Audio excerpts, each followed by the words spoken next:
In January 2019, President Uhuru Kenyatta did something which his deputy, William Samoei Ruto, will never forget.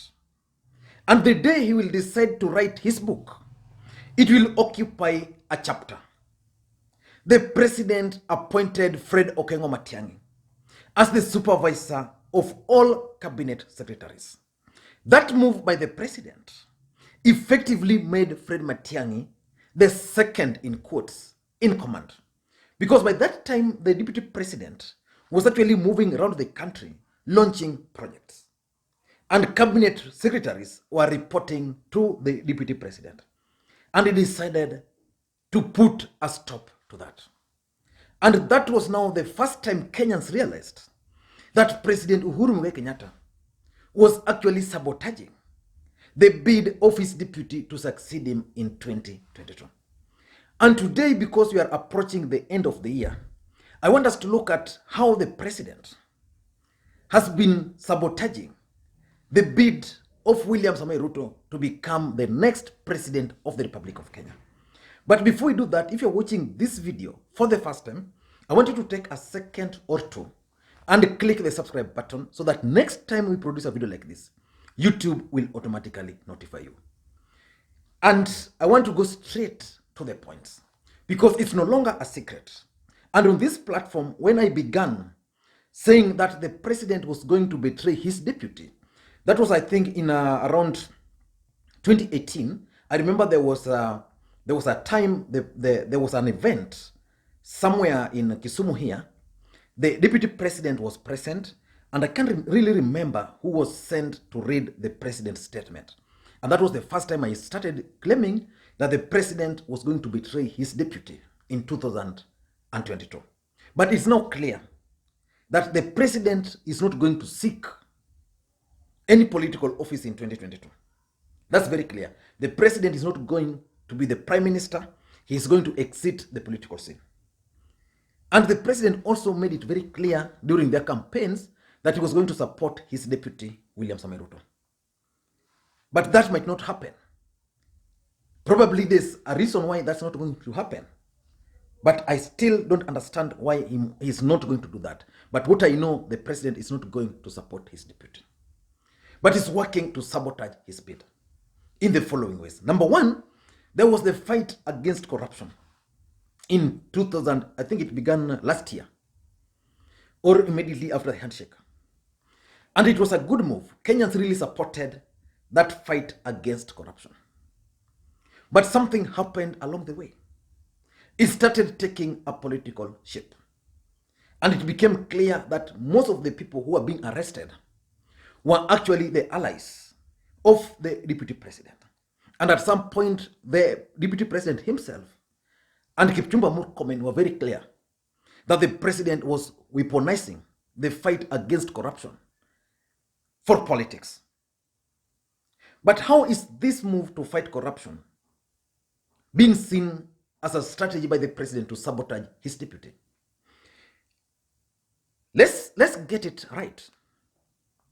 In Kenya and in Africa and indeed the world over, politics is a very expensive venture.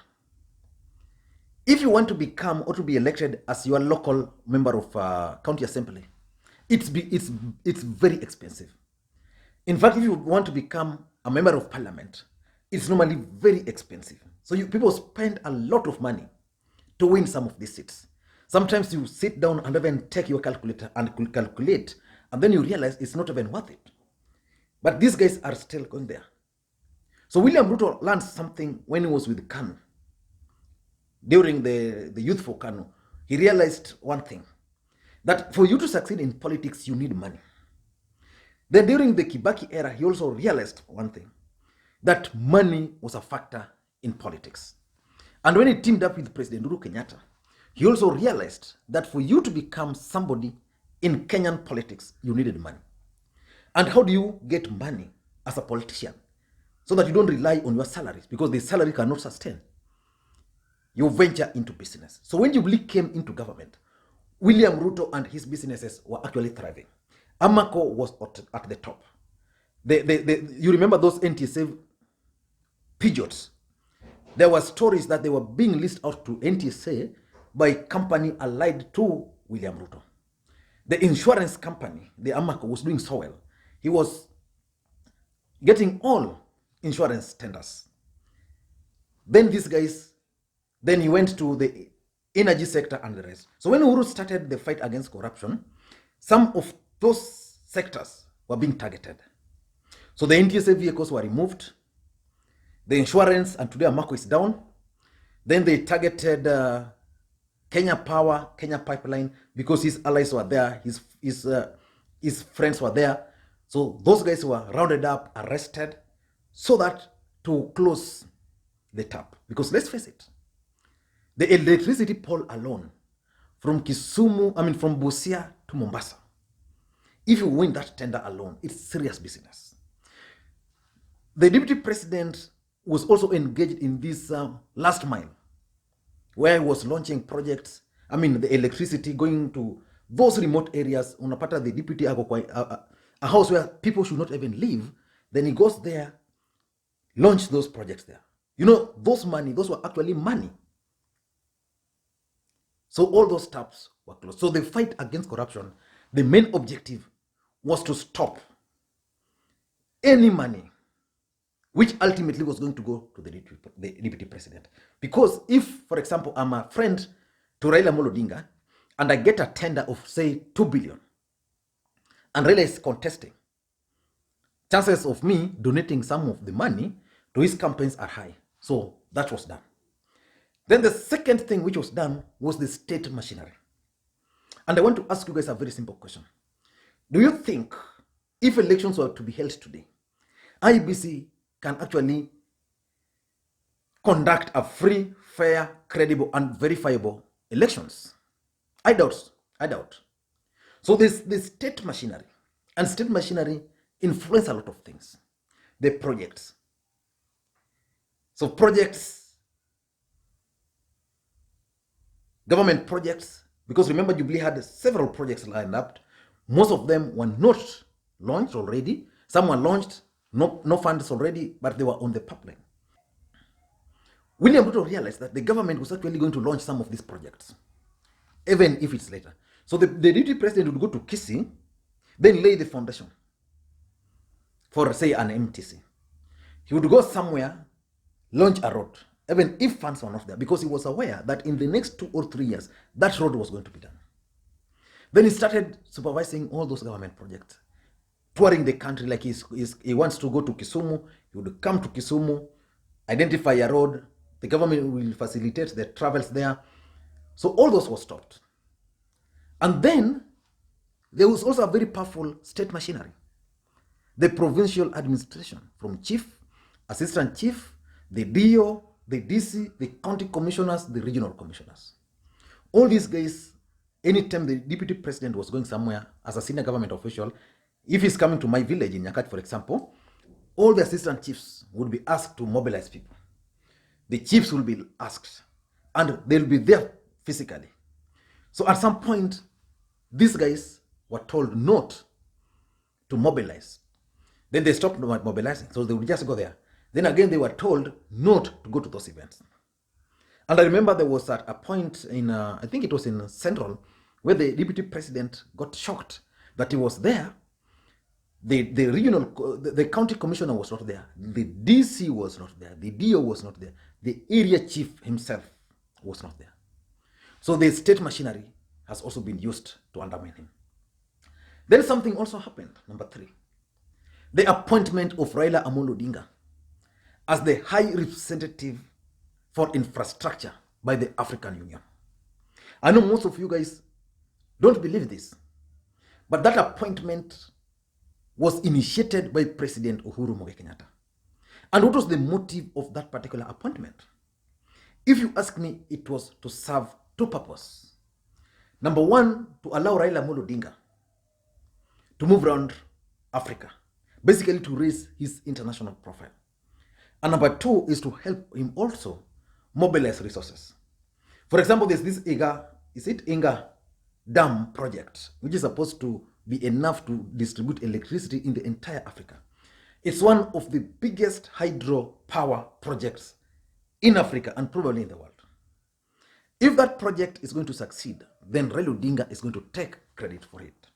And assuming you just leave that alone, there's the element of the project itself. There must be a contract awarded. There must be money involved. So who has the contract to that particular project? Do you think the next day Raila Odinga will be contesting and he's been interacting with most of these guys? These guys will fail to fund the campaign. So basically, it gives Raila Odinga the platform to interact with international leaders, like when presidents in Africa are meeting somewhere, Raila Odinga is always seen mingling with them.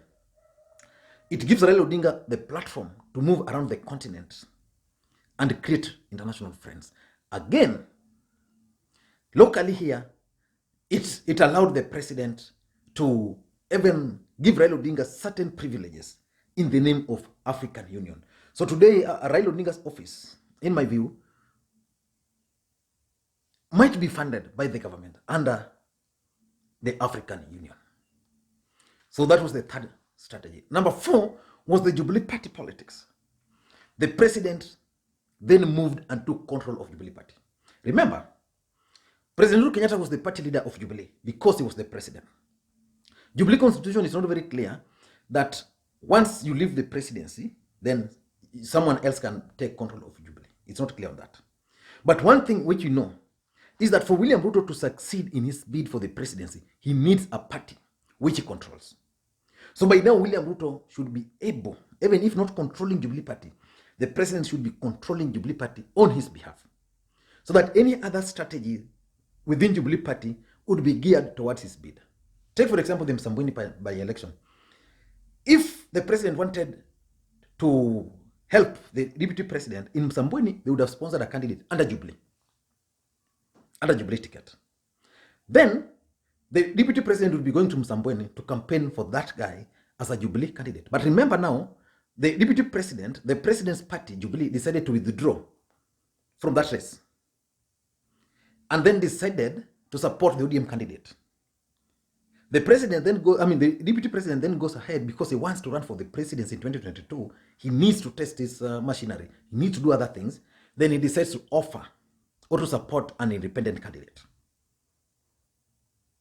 from somewhere. That's not helping the deputy president. So the fact that the president is now in full control of Jubilee Party as the leader, then there is David Murade, who is actively supporting Raila Odinga. There's Rafael Tuju, a man who believes William Ruto stopped him from becoming a full cabinet minister, and others. So the mere fact that Ruto, as at today, doesn't have a political party, I know is worrying him. And again, how will they go to central Kenya and sell another political party? It's going to be very difficult. Number 5 is the appointment of Fred Okengo Matiang'i as the supervisor of all cabinet secretaries. This happened in January 2019 through Executive Order number 1.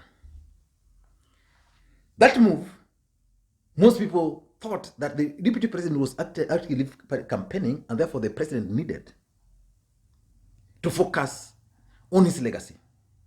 But the fact of the matter is that the idea was supposed to serve 2 purposes. Number 1 was to lock Ruto from Kisii, because Ruto had focused in Kisii.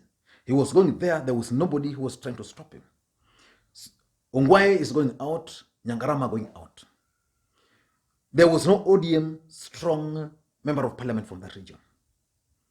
So he had managed to convince almost all out of, he had almost 12 members of parliament from the larger Kisii County town supporting him.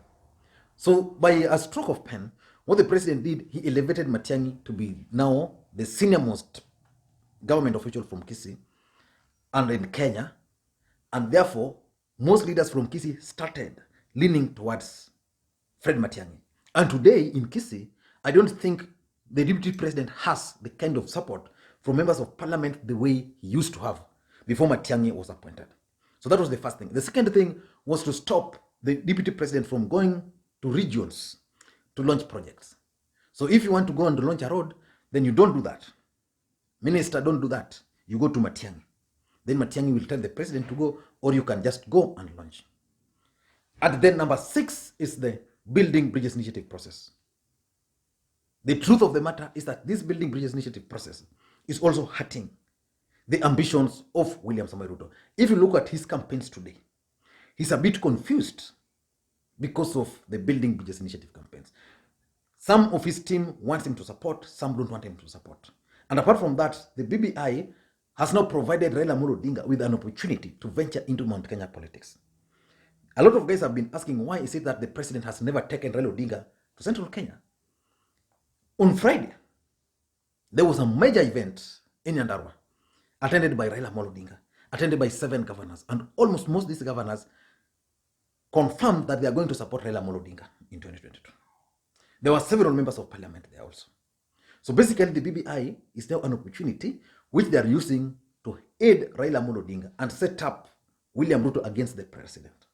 And that's why the deputy president is finding himself in a serious dilemma. And lastly is the parliament. Who controls parliaments today? President Uhuru Kenyatta and Raila Odinga. The allies of the deputy president have been kicked out. In fact, there's something which the president failed, or he didn't fail really, but he allowed the deputy president to do, to take control of parliament. The deputy president realized that he needed to take control of parliament. So he appointed Susan Kihika, he appointed Kipchumba Murkomen and Kithure Kindiki at the Senate. And at the National Assembly, there was Ben Washiali, and then there was Eden Duale. All those guys have now been neutralized. The president brought in a new team.